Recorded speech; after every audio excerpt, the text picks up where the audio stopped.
سپہر کے 3 بجے ہیں۔ السلام علیکم، یہ ریڈیو پاکستان ہے۔ سمرہ یوسف سے خبریں سنیے۔ اہم خبروں کا خلاصہ۔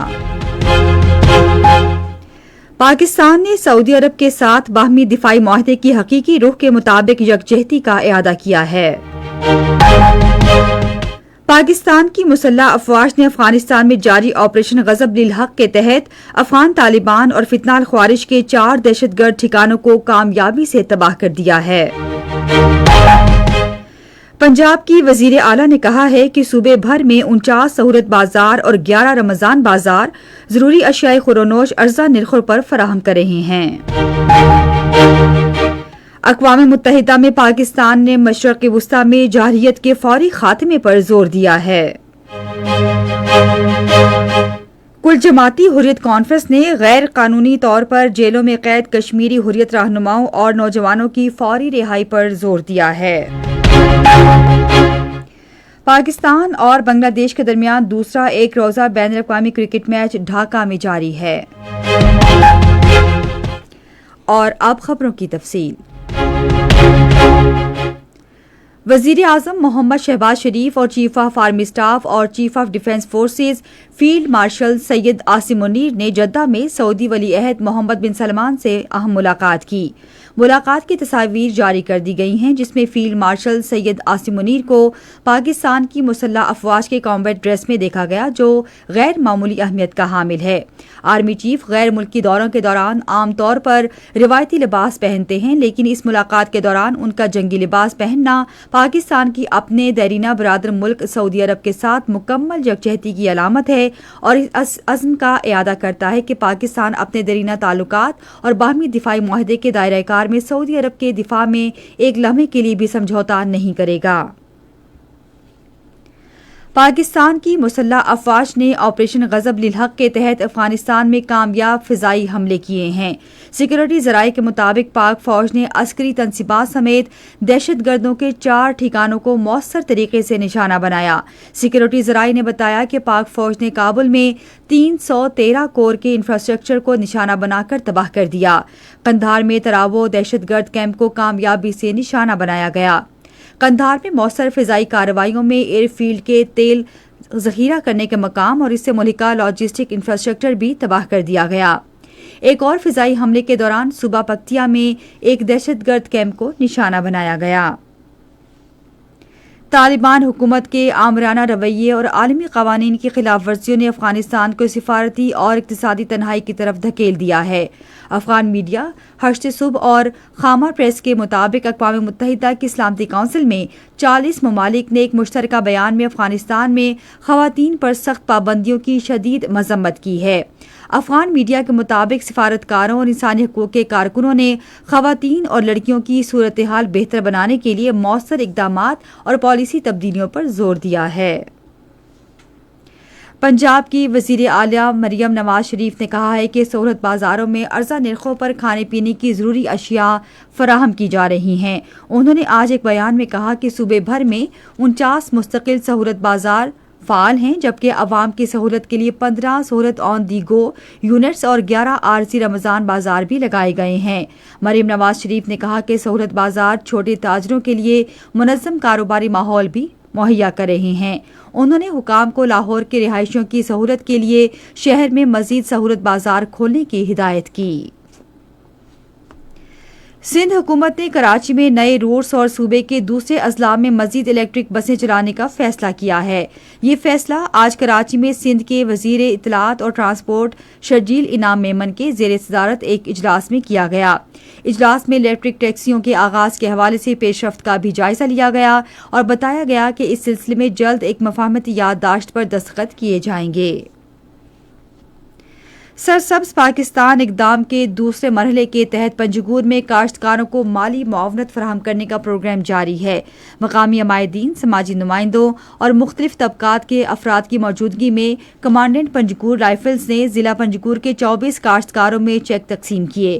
مجموعی طور پر 190 کاشتکار منتخب کیے گئے، جن میں سے 61 کو چیک جاری کیے جا چکے ہیں، جبکہ 129 درخواستوں پر کارروائی جاری ہے۔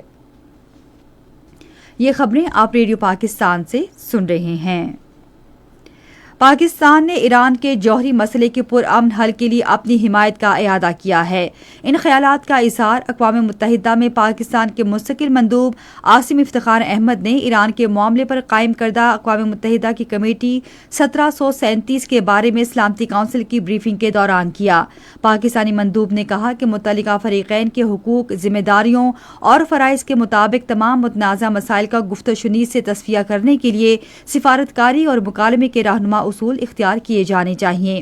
عاصم افتخار احمد نے مشرق وسطیٰ میں فوری طور پر جارحانہ کارروائیوں کے خاتمے کا مطالبہ کیا اور تمام فریقوں پر زور دیا کہ وہ زیادہ سے زیادہ ضبط و تحمل کا مظاہرہ کرتے ہوئے مزید کشیدگی سے گریز کریں اور مستقل جنگ بندی کے لیے مذاکرات کا عمل دوبارہ شروع کریں۔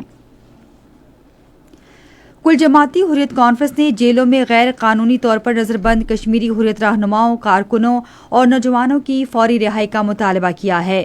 حریت کانفرنس کے ترجمان نے ایک بیان میں کشمیری نظر بندوں کی حالت زار پر روشنی ڈالتے ہوئے کہا کہ انہیں جھوٹے اور من گھڑت الزامات کے ذریعے سیاسی انتقام کا نشانہ بنایا جا رہا ہے۔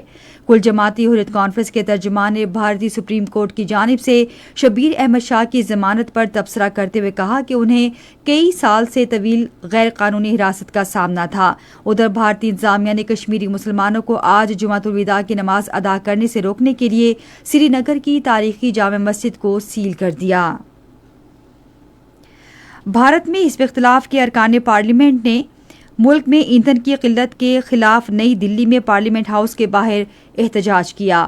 حزب اختلاف نے ایندھن کے بڑھتے ہوئے بحران کو حل کرنے میں ناکامی پر مودی حکومت کو تنقید کا نشانہ بنایا، جس سے گھریلو اور چھوٹے کاروبار متاثر ہو رہے ہیں۔ ادھر عام آدمی پارٹی کے سربراہ اریندو کیجریوال نے نئی دلی میں ایک نیوز کانفرنس سے خطاب کرتے ہوئے کہا کہ وزیراعظم نریندر مودی کی قیادت میں بی جے پی حکومت کی ناقص خارجہ پالیسی کی وجہ سے بھارت ایک پریشان کن دور سے گزر رہا ہے۔ اقوام متحدہ میں ایران کے مندوب عامر سعید اراوانی نے کہا ہے کہ ان کا ملک آبنائے ہرمز بند نہیں کر رہا، تاہم جہاز رانی کے اہم راستے کی سیکورٹی یقینی بنانے کے اقدامات کرنا ایران کا حق ہے۔ انہوں نے یہ بات آبنائے ہرمز بند کرنے کے حوالے سے ایران کے رہبر اعلیٰ کے حالیہ بیان سے متعلق اقوام متحدہ میں صحافیوں کے سوالات کے جواب میں کہی۔ ایرانی مندوب نے کہا کہ ایران سمندری قوانین کے تحت جہاز رانی کے اصولوں کا احترام اور ان کی مکمل پاسداری کرتا ہے۔ بین الاقوامی میری ٹائم آرگنائزیشن نے آئندہ ہفتے لندن میں ایک غیر معمولی اجلاس طلب کیا ہے، جس میں مشرق وسطیٰ بالخصوص آبنائے ہرمز میں جہاز رانی کو درپیش خطرات پر تبادلہ خیال کیا جائے گا۔ اجلاس بلانے کی درخواست برطانیہ، مصر، فرانس، مراکش، قطر اور متحدہ عرب امارات نے کی ہے۔ یہ اجلاس عالمی توانائی کی فراہمی میں رکاوٹ کے خدشات کے دوران ہو رہا ہے، جس کے باعث توانائی کی قیمتوں میں اضافہ ہوا ہے۔ امریکہ نے اسرائیل، امریکہ اور ایران جنگ کے معاشی اثرات کم کرنے کے لیے روسی تیل اور پیٹرولیم کی خریداری پر عائد پابندیوں میں نرمی کر دی ہے۔ امریکی وزیر خزانہ اسکاٹ بیسنٹ نے کہا ہے کہ اس عارضی اقدام کا مقصد توانائی کی عالمی منڈیوں میں استحکام کو فروغ دینا ہے۔ روس نے کہا ہے کہ اس کا تقریباً 10 کروڑ بیرل تیل آبی گزرگاہوں میں موجود ہے۔ ڈھاکہ میں 3 ایک روزہ بین الاقوامی کرکٹ میچوں کی سیریز کے دوسرے میچ میں پاکستان نے بنگلہ دیش کے خلاف اب سے تھوڑی دیر پہلے تک 21 اوورز میں 127 رنز بنائے تھے اور اس کے 3 کھلاڑی آؤٹ ہوئے تھے۔ اس سے قبل بنگلہ دیش نے ٹاس جیت کر پاکستان کو بیٹنگ کی دعوت دی۔ بنگلہ دیش کو سیریز میں 1-0 کی برتری حاصل ہے۔ اور اب آخر میں موسم۔ محکمہ موسمیات کی پیشگوئی کے مطابق آئندہ 12 گھنٹے کے دوران ملک کے بیشتر حصوں میں موسم خشک رہنے کی توقع ہے، تاہم گلگت بلتستان میں بعض مقامات پر مطلع جزوی ابرآلود رہنے، تیز ہوائیں چلنے اور گرج چمک کے ساتھ ہلکی بارش کا امکان ہے۔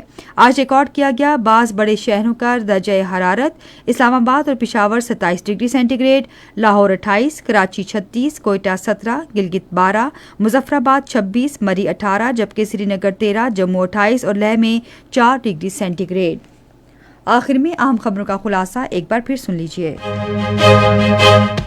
پاکستان نے سعودی عرب کے ساتھ باہمی دفاعی معاہدے کی حقیقی روح کے مطابق یکجہتی کا اعادہ کیا ہے۔ پاکستان کی مسلح افواج نے افغانستان میں جاری آپریشن غضب للحق کے تحت افغان طالبان اور فتنہ الخوارج کے 4 دہشت گرد ٹھکانوں کو کامیابی سے تباہ کر دیا ہے۔ پنجاب کی وزیر اعلیٰ نے کہا ہے کہ صوبے بھر میں 49 سہولت بازار اور 11 رمضان بازار ضروری اشیاء خورونوش ارزاں نرخوں پر فراہم کر رہے ہیں۔ اقوام متحدہ میں پاکستان نے مشرق وسطیٰ میں جارحیت کے فوری خاتمے پر زور دیا ہے۔ اسی کے ساتھ خبریں ختم ہوئی۔ مزید خبروں اور تجزیوں کے لیے آئیے ہماری ویب سائٹ radio.gv.pk پر اور فیس بک کے link radio Pakistan news official پر براہ راست ویڈیو اسٹریمنگ بھی ملاحظہ کیجیے۔